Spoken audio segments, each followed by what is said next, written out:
everyone, and welcome to Community Connection, your window to the world around you. And today we're opening a beautiful window for you to come and look into. I am very honored to have two guests today. Mr. John Zadikian, who is a public relations specialist and the best voiceover person that I know as well. The check cleared, thank you. Absolutely. And we have with us a retired police officer from Dearborn Heights, Officer Ed Garcia, affectionately known as Officer Ed, to all who know and love him. Welcome, gentlemen, to Community Connection. It's wonderful to have you. Wonderful to see you. Thank you. You are both involved in, I think, one of the most amazing projects that I've heard about, and I really, really, really admire the fact that you're involved in this project, and I'm glad that our audience gets a chance to know exactly what you're doing. The Police Unity Tour is something that you've actually been involved in, actually participated in. So, Officer Ed, I know it's to ride for those your comrades who have fallen in the line of duty. Yes. Tell us a little bit of history about this wonderful initiative, how it came about, and it's obvious that you were going to be involved in it. I mean, just knowing you, you hook, line, and sinker. But give us a little history and some information about it. In 1962, President Kennedy proclaimed National Law Enforcement Day, which was May 15th. And that was an opportunity for all of those in the United States to recognize the police officers that had died in the line of duty. In 1991, there was a wall erected in Washington, D.C., which is the National Monument for police officers who've died in the line of duty, those who have given the ultimate sacrifice. It's a wonderful thing to see. It's very dramatic, and it's gives you an opportunity of seeing the names of officers that have died in the line of duty and to see some of the history and what actually resulted. It helps you not take it for granted. Exactly. It's a very interesting job, and there's a lot of risk that goes into doing this job as a police officer. Where the Police Unity Tour comes into play is in 1997, a police officer from the Fulham Park Police Department decided that he was going to get a small group of officers that would raise some funds to donate over to the National Memorial Wall. And create awareness as well. And create awareness during that week of May. And what they decided to do was to actually ride from New Jersey to Washington, D.C., which at that point in time, it took them 4 days to do. Oh, Lord. Yes.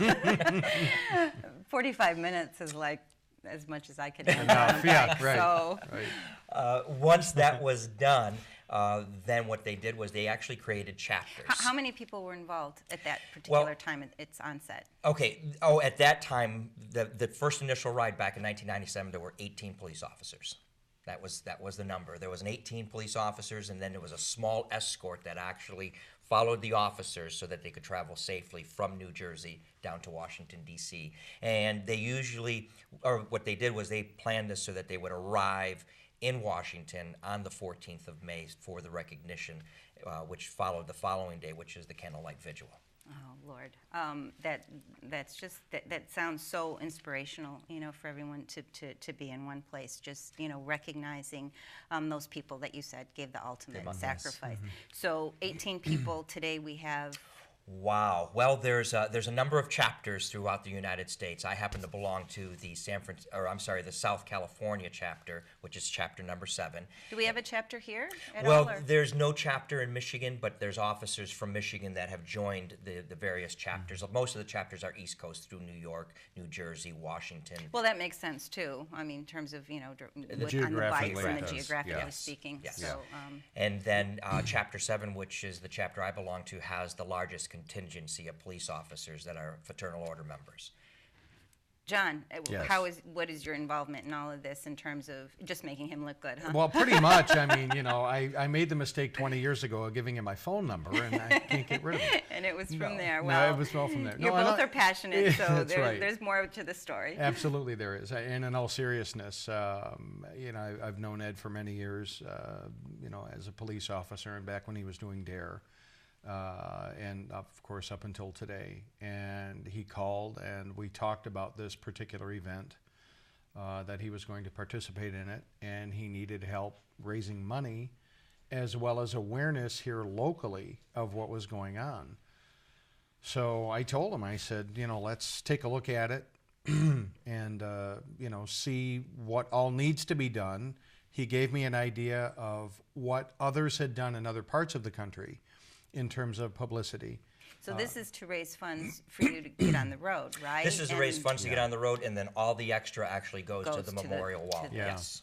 Yeah. So we drafted a letter, a fundraising letter, that he was able to take around to local businesses and VFW posts and other organizations. And in all honesty, it did not take very long at all for the money to start coming in. And People were very receptive. people were towards the very idea. receptive to it. They were behind it. I think you did a couple of speaking engagements, if I Yes. remember, Yes. in support of it. We also wound up doing a press release that went out to the local media. We put it, of course, out on social media as well, and that drew some interest from the media in the Detroit area as far as what was happening, because he was by far the most visible representative of the contingent from Michigan that was going. So I think in that sense it broke some ground, and it got people more familiar And thinking. and sure. thinking about all of this.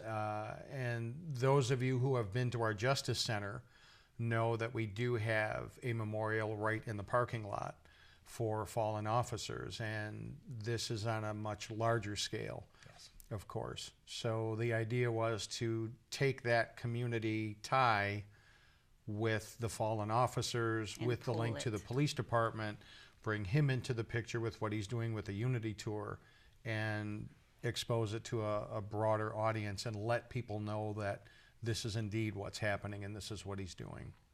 So, Ed, Yes. getting into this particular tribute Yes. to fallen officers, was there anyone in particular that you represented? Yes, there and was. is that the criteria when the officers ride, that they do pick someone that they represent and ride for? Yes, absolutely. I know with the cancer walk, they pick a certain Specific individual. person, So right. is that what you did as well? Yes. In 2006, we had a police officer by the name of Jason Mikowski that unfortunately was killed in the line of duty while responding to help other officers on a man with a gun and shots being fired. Our honor. There was a funeral service, and Remember that and very he well. he was honored and recognized for his service as a police officer, as a public servant to the city of Dearborn Heights. And then the following year, his mother and his sister were able to travel to Washington, D.C. To memorialize him at the wall, because his name was inscribed on the memorial wall. Our honor guard and members from our police department were able to go down there. I was not able to attend that service. I was a member of the honor guard, but unfortunately was not able to attend that. Shortly before my retirement, there were officers that said, "Oh, you've got to get involved in this police unity tour. We know that you cycled," because I rode mountain bikes for a while, and this would be a great opportunity for you to give something and of course recognize a police officer. And So knowing your character, you're always wanting to give, so they came to the right person. well, I had to add that in. Thank you. What I did was I got into the cycling and started working, and I really enjoyed it. I enjoyed the long rides and being able to get out and enjoy everything. And what I ultimately did, though, was Jason's mother unfortunately passed shortly after. And I contacted his sister, which lives in Florida, and I said, "I would like to ride in honor of your brother." And she was very emotional on the phone, and she says, "I can't thank you enough for what it is that you want to do." She goes, I know that his name is inscribed on the wall in Washington. I know that it's at the police department, but for someone to step up and say Keep they his want to memory do alive. this, and to keep it alive and keep it going, I thought was really important to remember him for what he has done.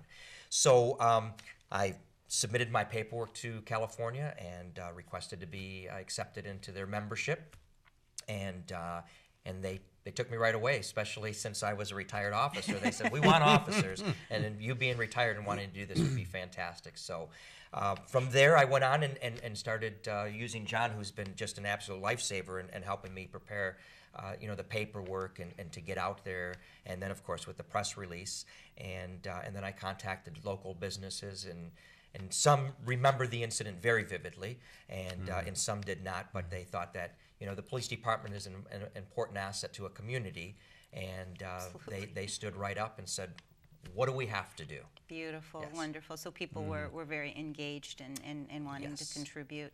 Are there other than police officers that actually take the ride, or? No, Okay. the order or the group is very specific. It's either police officers, retired police officers, or it can be a member of the officer's immediate family if they wish to ride for his Okay. honor. So they Okay. don't open up the, you know, Right. for any other outsiders to be part of it. And then whoever that rider is, it has to be, you know, of course, the family gives that blessing and says, yes, we would like him or her to ride in honor of our family member. So tell us what the ride actually consists of and what you have to do prior to, because that's a lot of physical, you know, energy that you need to put forth, and you need to be in great shape. And I know that you ride. I mean, we see you riding all the time, but I mean, you know, riding within the city and then riding sort of cross For country distance is two and different- distance is Yeah. two different things. So Yes. it's almost like training for the Olympics, or Well, you know. there's definitely a lot of training that went into Yes. it. I'm So very did thankful. you have the stopwatch next to him? You know, it's funny you should mention that, because anybody who follows Ed on Facebook knows that he tracks his cycling, his daily cycling, with an app. Yes. And I'm I know that. I'm always riding him, no pun intended, because I rode 400 miles in 10 minutes, and I'm like, shut up, you know, nobody Not wants to hear this. happening. But so when this came up, it was the perfect thing, because he's in such good shape and he's so familiar with different styles of cycling. And when he was an officer, he was on the motorcycle. And also rode a bike. You would see him riding around town on a bicycle. So this, I think, was just sort of a natural progression for him to do. So I know when he'd be behind me on the bicycle, it's like, please don't put your lights on. Please don't put your lights on. I just hit my brakes really hard. I That's wouldn't what I do would that. do. I wouldn't Yeah. do Yeah. that. No, once I knew that I was accepted, I had already been into my bicycling mode and been out there riding. Once I did that, then I contacted some of my sponsors, which were through the bike shops that I had done some racing for, and I just simply was asking them for some advice. And then from there, the advice was given, which is saddle time. You need to be in the saddle, whether it's good weather or bad weather. You need to be in the saddle and train. So, because I knew that it was 3 days, 100 miles a day. Now 3 degrees below 0 out there. I'm not riding out in the weather right now because it's too dangerous with the snow and the ice. But what I do have in my house is I have what's known as rollers. So my bike sits on these rollers, and I jump up just there pedal. and I put on my headset, or I watch TV, or I'll put on an actual cycling tour, and I'll ride with that. And right now my training is varied, so I'm doing 20 Ks, which for time. So I'm riding 12.1 miles for time, and then I'll switch and do a Long-distance mile kind and a of mile and a half run, or 3 mile run, and then I'll get back on the bike and do another, and that one I'll do actually for distance. He's a sick individual. I'm just sitting here going, I wish I could just do maybe 1/20th of what you I'm exhausted just I know, listening to him. It's right, crazy, right. But it's what you need to do. Absolutely. Yeah, so and then of course the fueling and making sure that you eat correctly. And So do you have cars that are beside you, or how do the entire the police unity Take us tour. through the process. Okay, what happened is I left approximately 3 days prior to us leaving New Jersey. And I was very fortunate, which I was able to get to New Jersey with my bike as a whole. So I didn't have to break my bike down and then have to try to put it back together while I was there. And what I did was, in order to stay warm, because we left on a Saturday and arrived on a Monday, so in order for the days prior to, what I did was I did some riding. So I would ride in the morning, and I'd go back and I'd have my lunch and a snack, and then I'd go back and ride again, just to keep everything moving. And that was fantastic, because the hotel that we were in was nothing but police officers. We had the whole place to ourselves. the safest place Yeah, to be safest on that place to day? be in New Jersey. And that gave me the opportunity of, I actually rode with the deputy police chief from the Los Angeles Police Department, and then his Commander Peterson. And then I met a ton of officers, of course, from LAPD. And what we did was, for those days prior to, we did training rides. So we would go out in groups of, I think the most we had was about 8 riders. And we'd set out a course, and we'd go out there and ride that course, come back and relax and ride it again in the afternoon. And by the time we were ready to go that morning, we were all prepared. So you actually ride. So do you stop for food? Do you stop, for repairs? Is there someone there with you, or are you sort of on your own? When we're doing our pre-riding or the warm-up sessions, you're on your own. So you carry, our shirts have pockets in the back. So you would carry some fuel, bananas, protein bars. We have water bottle racks, so you carry water. And then you also carry some supplies, inner tubes, and parts that you would need in case of a flat. So you carry all of those, and of course everybody else does too. You hope that never happens, and we were very fortunate. I was very fortunate in logging all my miles that I had no issues with my bike while I rode while I was down there. But you carry everything with you. I traveled. 2 of my sponsors are Cycle Connection out of Wyandotte, and they provided me with inner tubes. And real expensive ones, I understand. Yeah, it gets to be a little bit expensive when it comes to parts. But it's good to have people that believe in the process that can help you out, and that's yes, absolutely. And then role models out of Allen Park, they supplied with some extra inner tubes and the CO2 cartridges that I would need in case I've had a flat. And then grease and oil and stuff like that. So I had a little bag that I would carry inside my luggage so that when I got to the hotel, in case I had any issues, it always would be there for me. But thank goodness, knock on wood, right there, I guess. Been good. Yeah, that I didn't have any issues. So they were very supportive, and being cycle shops, not even in Dearborn Heights. But they supported that endeavor of getting out on 2 wheels, so that was really nice. And then, of course, that's a common interest for and then, of everyone, course, it was for the regardless. police officer as well. So they pretty much hands out. So you basically ride together then? Well, we did our training separate? rides, and nope, the I'm training just trying to ride. get a visual. Okay, so the days prior to the actual group leaving is training rides. So those 378 riders, you can break. You don't have to train to go to get this started. They recommend that you do, but yeah, because then there's a problem. Yeah. But the 3 days or 2 days, 3 days prior, we went out as groups. So there's a number of different groups out there cycling and using the roads through New Jersey. Then the day of the ride, the whole ride is actually escorted by the Los Angeles City Police Department. So those motorcycles are all sent via a semi-truck to New Jersey. So everything is shipped from LA to the East Coast, and those officers will set up their bikes and get them all prepared and ready to go. From there is meal wagons. So those are the ones that actually carry the extra food for us, because there are scheduled stops. And Target Corporation is one of the major sponsors for the Police Unity Tour. So they provided 2 stops for us in those 3 days, both of them at their Target locations. And to go back to the food wagons, they would have like the water, the Gatorade, the yogurt, the the trail mix bars and protein bars, and everything else that we would need when we made those scheduled stops. There was also an ambulance, so in case there was ever an issue, an ambulance was available. And then there was a courtesy wagon, so if there was an officer that was not able to make the entire trip, or there was an issue with a bicycle that it was going to take a little bit longer to get it repaired, there was a courtesy wagon. And we actually had what is called a SAG vehicle, and a SAG vehicle is a truck with a trailer that is a workshop on wheels. And we had a mechanic. To be able to fix the so bikes the mechanic would actually take your bike and put it up there, and while they were traveling, they would do the repairs as necessary, or try to get it done on our stop, but if not, do the repairs and then get you out on the next stop.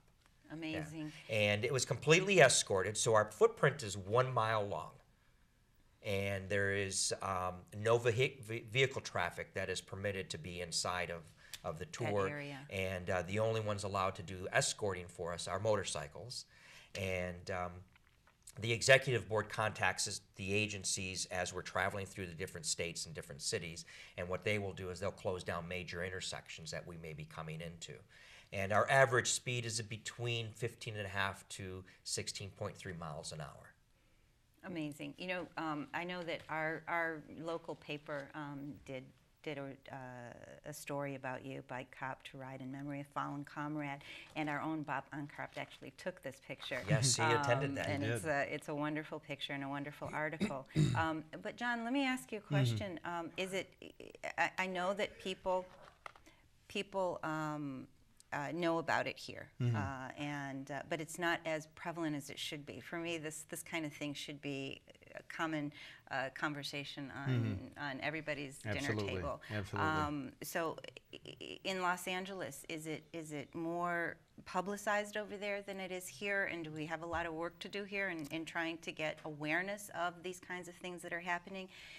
And given the environment in our country today in regards to police officers, you know, we have to have the utmost respect for that that endeavor, and someone who actually puts their life on the line to keep communities and states and countries protected. And so, for me personally, that is something that should be highlighted, and all our public relations efforts should go in terms of having that conversation and talking about, yes, you know, we have issues, but these men and women are putting their life on the line. How do we actually create a conversation and make that a common conversation throughout our cities here, if the conversation is more prevalent in Los Angeles? Well, and I would say that it would be, only because, as Ed mentioned at the beginning of the show, they have the chapters out on the West Coast and on the East Coast, so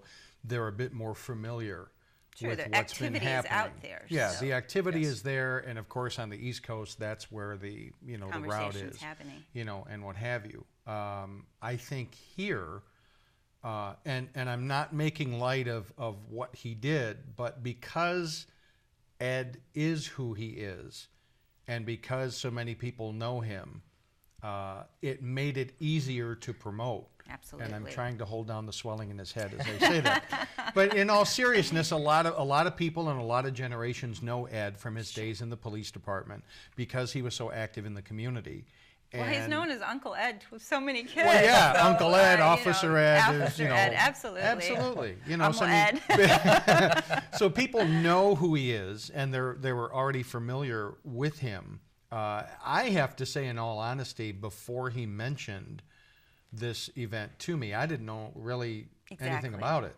But it was, and again, not to make light of what he's doing, but it was almost a no-brainer, to get this out into the community and to promote it because, again, of him, his personality, and the fact that policemen and women across our city and all first responders, put their lives on the line every day. Exactly. And it's not an easy job. To protect who? Us. Exactly. Yes. So. That's exactly right. So things like with what we did last year, in promoting it through the local newspaper, putting it on social media. People followed him on Facebook. We were doing some Twitter feeds with it as well.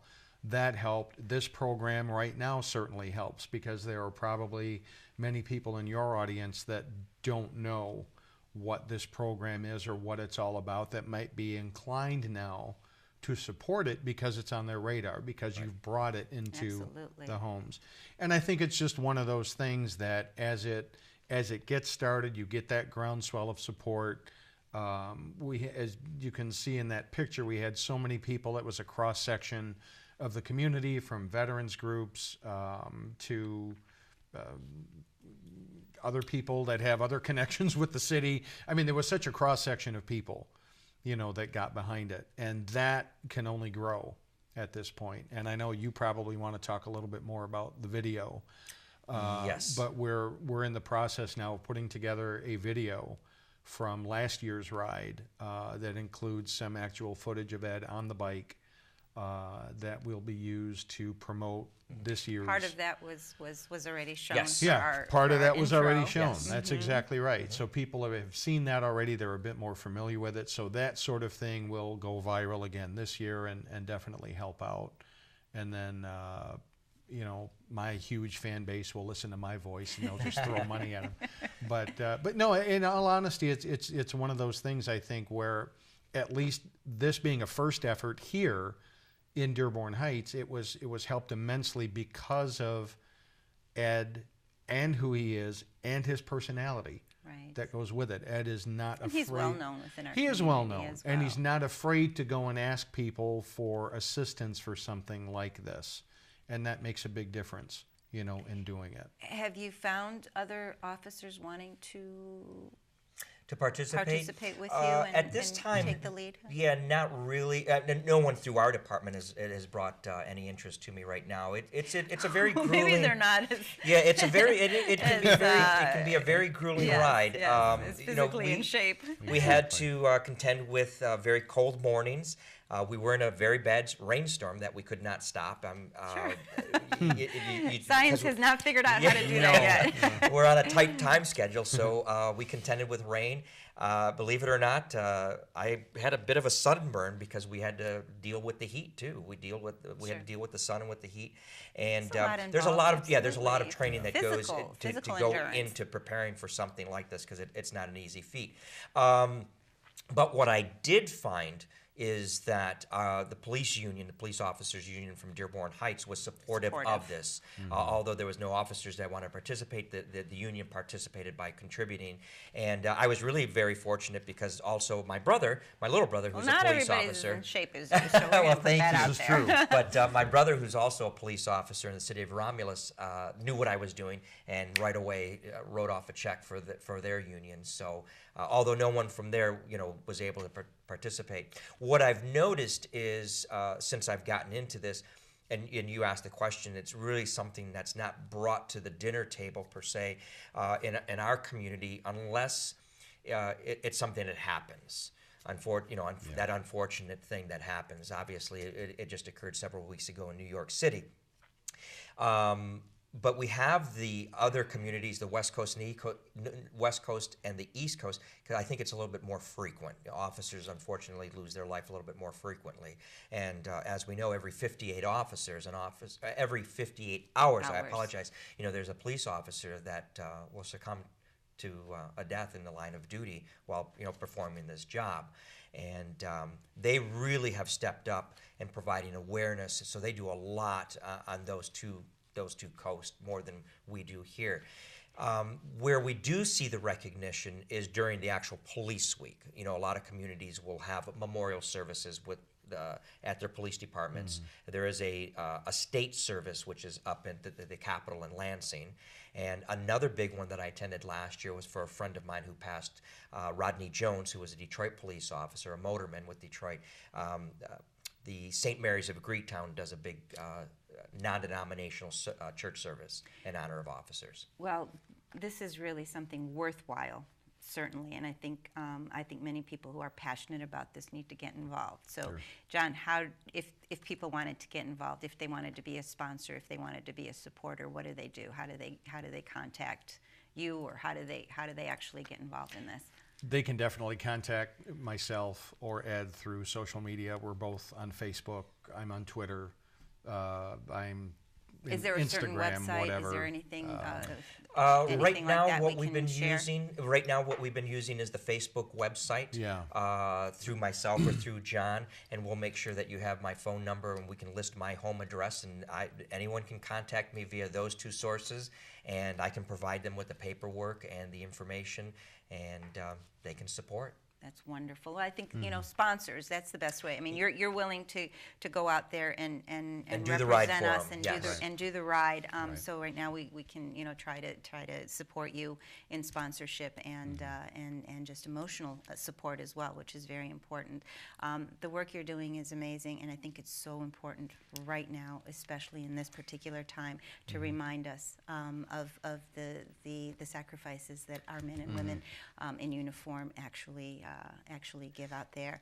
Our time is up, but this has been a wonderful conversation. I hope people out there take this to heart and look for John Zadikian and Officer Ed Garcia on Facebook, and we'll try to get you an email up there too if you'd like additional information. Thank you, gentlemen, for joining us. It has been a pleasure. Thank you. Thank you for what you do, and thank you all for being who you are. And please, let's participate and support these gentlemen. Have a wonderful day.